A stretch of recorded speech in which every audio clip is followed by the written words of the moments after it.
I'm wondering whether you see this as sort of the worst in terms of the labour market destruction that we've seen. It is very difficult for this to predict what would happen in the coming few months. But in April, the figures should be the worst figures because of all the social distancing measures we have adopted, and we are now gradually relaxing some of the measures of the slowing down of the epidemic here in Hong Kong. We recall back to 2003 when Hong Kong saw its highest level of unemployment at more than 8%, but then that was followed by a rebound. Are you hopeful for a rebound this time, given that you're also dealing with the social unrest and the street protests, which obviously wasn't a factor back then? Again, it is too early to say whether we have shape rebound or U-shape or unfortunately L-shape. But I would say because the general relax of the social distancing measure here in Hong Kong and the ongoing discussion between Hong Kong, Macau, and mainland, there can be some resumption of economic activities, at least within the China region. And there should be good signs in the coming weeks we may be able to see. So we should be cautiously optimistic. Cautiously optimistic, but the fact is we're getting, scenarios being put out there that we could see 1 in 4 retail stores closing, more than 15,000 shops in Hong Kong not really surviving this pandemic lockdown period. Even as we start to see, these restrictions being lifted in Hong Kong, is there any sense that we could see more action from the government? The rent reduction measures are helping, but clearly not enough. What more policy measures need to be taken to be able to help some of these, particularly small, medium-sized businesses survive? Starting from next Monday, we'll be rolling out an employment support scheme, which aims at paying 50% of the salary of the staff. And the employers have to pledge to maintain the staff number in March. So we hope to roll out the payout should be in June, July, August, and also the 3 months afterwards. So we hope this particular measure, which is a pretty new measure we have adopted, and we hope that the amount that we budget for, which is amount close to 3% of the GDP, should help a lot. We've seen supply chain dislocation on an extreme scale as one of the effects of the pandemic lockdowns around the world. And we're also starting to see in this latter part of the pandemic management, some companies, the likes of Apple, really, leaning away from China, right, looking more to Vietnam and other countries for their supply chain needs. How does that impact Hong Kong and the businesses there that do rely on being a gateway to China for their survival?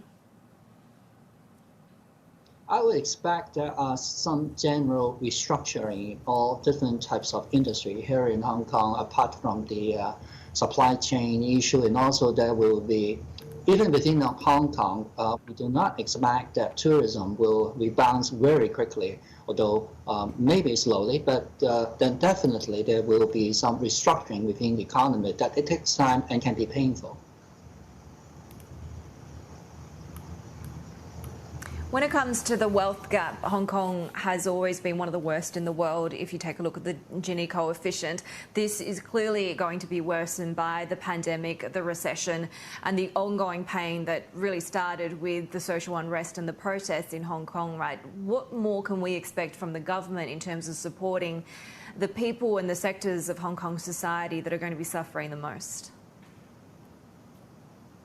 In Hong Kong, we do have a safety net. We call the comprehensive social security system, and that would be able to help those who are financially in need to basically live the level of living that is required here in Hong Kong. And it is actually, its function actually is performing pretty well, although the number of applications coming into our welfare system is increasing very rapidly, and we try every means to manage. Is the government considering further rounds of cash handouts, given that they may be needed, given the levels of unemployment and underemployment that we're seeing? In the current budget, we have promised to give 10,000 Hong Kong dollars to every adult here in Hong Kong. We expect the application of the funds of that particular handouts to be ready in a couple of weeks' time. And some of the money will start going into the pockets of our citizens as early as late June or early July.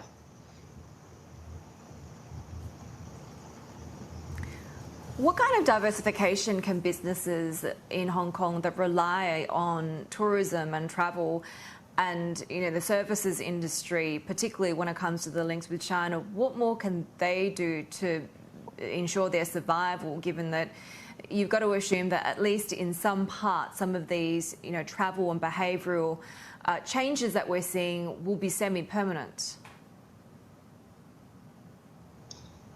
Yes, it will take some time for the economy to restructure, to tune into the changes in our economy, particularly in terms of the substantial reduction in tourism, and also because of the slowing down in the international traveling and so forth. So, but if you're looking back in 2003 during the SARS epidemic, in fact, we're just talking about a few millions of tourists at that particular point of time.